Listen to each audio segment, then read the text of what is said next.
They laughed behind the black caterer's back, mocked his uniform, and dismissed him without a second thought. But minutes later, the truth he had been hiding left the entire wedding crowd speechless. The champagne was flowing. The laughter was loud, but it all stopped the moment he set down the tray. The sprawling estate shimmered in the late afternoon sun, a tapestry of white linen tents, polished silverware, and manicured gardens that stretched for acres. Waiters in starched uniforms floated like white ghosts among the crowd, their movements practiced and invisible. Among them was Andre Cole. He moved with quiet precision, balancing trays of golden hors d'oeuvres and crystal flutes filled to the brim. His catering uniform, a crisp white shirt, black vest, and perfectly polished shoes, blended seamlessly with the rest of the staff. And at first the wealthy guests barely noticed him. But they always noticed eventually.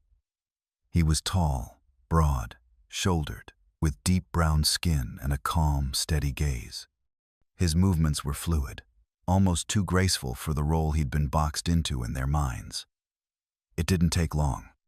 The first remark was whispered too loudly between two women in pastel dresses dripping with diamonds. "At least he knows how to carry a tray." "That's more than I can say for the last one." A man in an expensive navy suit chuckled under his breath. "Well, they're good with their hands, aren't they?" Another joined in. A smug smile, a sideways glance, speaking in that exaggerated syrupy tone, reserved for talking down to someone. "Hey, buddy, can you make sure my drink is cold?" "This time," he said, tossing the words like coins at a beggar. Malcolm simply nodded, the corners of his mouth lifting into the faintest shadow of a professional smile. No flash of anger, no stiffness in his shoulders, only a deep composed patience honed by years of walking through rooms just like this one. He set another tray onto a high table near the champagne fountain. That was when the laughter faltered. A beat, a hesitation, as a few nearby guests really looked at him for the first time. Something about his posture, the way he stood so upright, so certain, didn't match the role they had quietly assigned him. But the moment passed as quickly as it came. They turned away, back to their caviar and casual cruelty, comfortable in their imagined superiority. Malcolm took another slow breath, letting the warm breeze lift the edges of his sleeves. He caught a glimpse of himself in the mirrored surface of a serving tray. A flash of dark eyes, a knowing smile playing at the edge of his mouth, he knew. He heard every word, every loaded laugh, every casual dismissal tossed like crumbs. And yet he remained steady because Andre Cole was playing a longer game than any of them could imagine. The guests saw a man carrying plates. What they didn't see, couldn't see, was the man who had written the first check that made this entire celebration possible. But Malcolm wasn't there for recognition. He wasn't there for validation. He was there to honor a promise. And as he moved quietly through the crowd, every dismissive glance only sharpened his focus. Because the truth, like all the best stories, wasn't going to be shouted. It was going to be revealed at exactly the right moment. And when it did, the laughter wouldn't just stop. It would be swallowed whole by silence. Andre Cole had built his empire quietly, brick by brick, one event at a time. Standing there, under the glittering white tents of the Whitmore estate, he could have easily been mistaken for just another member of the catering staff. Just another nameless worker weaving between centerpieces worth more than some people's yearly salaries. He didn't mind the mistake. Today, as always, Malcolm wore his uniform with pride, a crisp white shirt, tailored black vest, sharp black slacks, and polished shoes that caught the sun when he walked. His skin gleamed rich and deep against the immaculate white of his shirt. His movements were fluid, efficient, but there was an unmistakable grace in him, a sense of ownership in every step that didn't quite match the role he was assigned. In their eyes, the guests, of course, didn't notice the difference. Or maybe they chose not to. Well ripped from every hemline in the crowd. Women in flowing designer gowns and men in custom-fitted suits chatted in tight circles, clutching champagne flutes as if they were extensions of their own status. Pearls glistened, laughter rang out. Loud, brittle, hollow. And as Malcolm passed among them with a tray of canopies, the old game began. "You missed a spot," One woman giggled behind the rim of her glass, pointing to an imaginary smudge on Malcolm's otherwise immaculate uniform. Another man, heavy-set with a red face and an expensive watch glinting on his wrist, leaned over to Di, his friend, and muttered too loudly, "Always nice to see hard work runs in the blood, huh?" They laughed. Small, mean laughs that bounced off the pristine tent walls. Malcolm heard them. He heard them all. The comments weren't new. Not the jokes about his skin, not the smug assumptions about his place in the world. He wore their ignorance like armor, letting it slide off him without leaving a mark. He had heard it before, and he knew he would hear it again. A few moments later, he paused by a group gathered near a buffet. One of the younger men, the bride's cousin, judging by the matching navy suit, sneered as Malcolm passed by. "Man speaks better than some of the guests." He snickered to his date. "Must be one of those polished types." The girl giggled nervously, glancing at Malcolm like he was a curiosity behind glass. Malcolm offered a small, tight smile. He didn't flinch. He didn't correct them. He didn't remind them who he really was. Instead, he simply set the tray down with the same care he had given every movement that afternoon. Nearby, the event planner, a sharp-eyed woman named Valeria, rushed over, almost tripping over her own heels.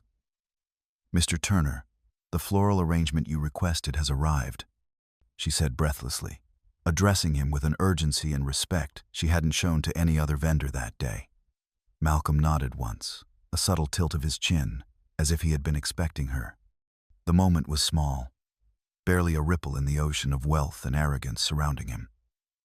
But it was a clue that maybe, just maybe, he wasn't what they assumed. Still, the guests continued in their ignorance, clinking their glasses and exchanging jokes at his expense, oblivious to the fact that every careless word, every condescending glance, was being witnessed by the man who had made this entire event possible. Malcolm moved through them like a shadow, silent, unnoticed, but always watching. And soon, the truth would move through them, too. Not with anger, not with shouting, but with the quiet, devastating power of revelation. The sun dipped lower, casting a warm, amber glow over the sprawling estate. The wedding moved seamlessly from ceremony to celebration, the air thick with music, laughter, and the clinking of glasses. And through it all, Andre Cole moved quietly, but not invisibly. Every so often, Malcolm would step aside from the bustling crowd, his phone pressed to his ear. His voice was always low, calm, businesslike. A few clipped sentences, a nod here, a soft thank you there. Not the harried conversation of a server confirming a menu change, something else, something bigger. Guests barely noticed. They were too busy snapping photos under the massive floral arch or boasting about their summer homes. When Malcolm passed, balancing trays or directing his staff, the same casual dismissiveness followed him. Averted eyes, half-hearted thanks, condescending smiles. "Looks like the caterer's running the whole show," one man joked, nudging his wife with a smirk. Malcolm simply smiled politely, offering a nod without breaking his pace. He didn't need to correct them. He had learned long ago that ignorance has a way of undoing itself. Still, small cracks in the illusion had begun to appear. For those who cared to look. The vendors, florists, arranging centerpieces, audio, texts, setting up speakers, delivery men, hauling crates of champagne, treated Malcolm with unusual difference. When they spoke to him, it wasn't the casual tone reserved for staff. It was respect, genuine, earned. The estate's manager, an older man with salt and pepper hair, and a clipboard clutched tightly to his chest, approached Malcolm once near the service entrance. He spoke in a low voice, his body language almost deferential, nodding deeply before Malcolm signed something and handed it back. And then there was the groom's father, a burly, red-faced man with a voice that usually boomed across any room he entered. Today, he was quieter, more cautious. Twice as he made his rounds among the guests, He shot uneasy glances toward Malcolm, not the glances of a man observing a server. No, these were the looks of someone very aware he was standing near a man whose importance outstripped his own. It was small, a tightness in his jaw, a deliberate avoidance of eye contact. But it was there. The guests didn't notice, or they chose not to. After all, Malcolm wore the uniform. He carried the tray. He fit neatly into the box they had built for him. Why question? Why look deeper? They sipped their champagne, bragged about their vacations in Saint-Tropez, and chuckled behind manicured hands, thinking they had already read the entire story. But some stories don't reveal their endings until the final page. And André Cole was more than ready to turn it for them. He didn't need to raise his voice. He didn't need to demand their attention. He only needed time because the truth was moving toward them. Silent, steady, just like him. And when it arrived, no laughter would be able to drown it out. The music softened, the clinking of glasses stilled. All eyes turned toward the front lawn, where a small stage had been set up. A microphone standing lonely against the backdrop of white roses and golden lights. The father of the groom, stiff, his tailored tuxedo, cleared his throat and stepped up to the mic. His face was flushed. Whether from champagne or nerves, it wasn't clear, but his hands gripped the paper in front of him like a lifeline. "Ladies and gentlemen," he began, his voice crackling over the speakers. "If I could have just a moment," the crowd murmured. Champagne flutes raised halfway to lips, curiosity flickering. "Today is not just a celebration of love," he continued, "but a celebration of legacy, of generosity, of quiet greatness." He paused, scanning the sea, of expensive suits and glittering gowns. "There's someone here today who made all of this possible," he said. His voice wavered, not with drunkenness, but something heavier. Someone who asked for no credit, someone who didn't want the spotlight. A few guests exchanged puzzled glances. The bride's mother clutched her pearls tighter. One of the groomsmen whispered, "What is he talking about?" The father inhaled shakily. Then, with a deliberate, unmistakable motion, turned and gestured directly at Malcolm. Malcolm, standing off to the side near a tent pole, still in his catering uniform, holding a tray of champagne, froze for the briefest second. A stunned electric silence cracked through the crowd. Whispers exploded in the space like sparks from a fire. "Him? Wait, what? The caterer? No way." The father of the groom continued, his voice thick now. "Many of you may not know. He said that years ago, when my father, God rest his soul, believed in a young man's dream, he did so quietly, without fanfare, without expectation." A hush fell over the crowd. That young man went on to build something extraordinary. And when we started planning this wedding, when we realized what it would cost, he smiled weakly. It was André Cole who stepped forward without being asked, without seeking anything in return, out of pure gratitude and respect for the man who once believed in him. Words hung in the air like a physical weight. The room, no, the world, seemed to shift slightly on its axis. Guests looked around in disbelief, trying to reconcile the image they had built of Malcolm, the server, the staff, the help, with the reality unfolding before them. It wasn't the estate's owner. It wasn't the father of the bride. It wasn't some faceless sponsor behind a closed checkbook. It was Malcolm, the man they'd laughed at, dismissed, mocked. Malcolm stood still, his tray now lowered at his side. He gave no grand reaction, no smug smile, only a small, respectful nod, a quiet acknowledgement of the truth they could no longer ignore. He hadn't needed to brag. He hadn't needed to announce himself. He had simply come to honor a debt of gratitude, to celebrate a legacy, and to observe.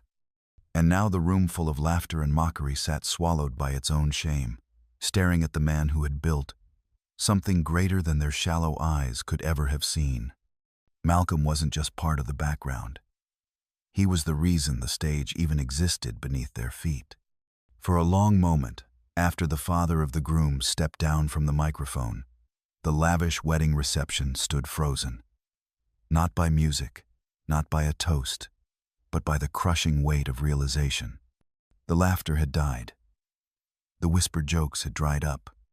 Only the soft clink of silverware and the shuffle of uncomfortable movements remained. Some guests stared at their half-finished plates, their faces burning with shame. Others sipped at their champagne glasses, their hands trembling slightly.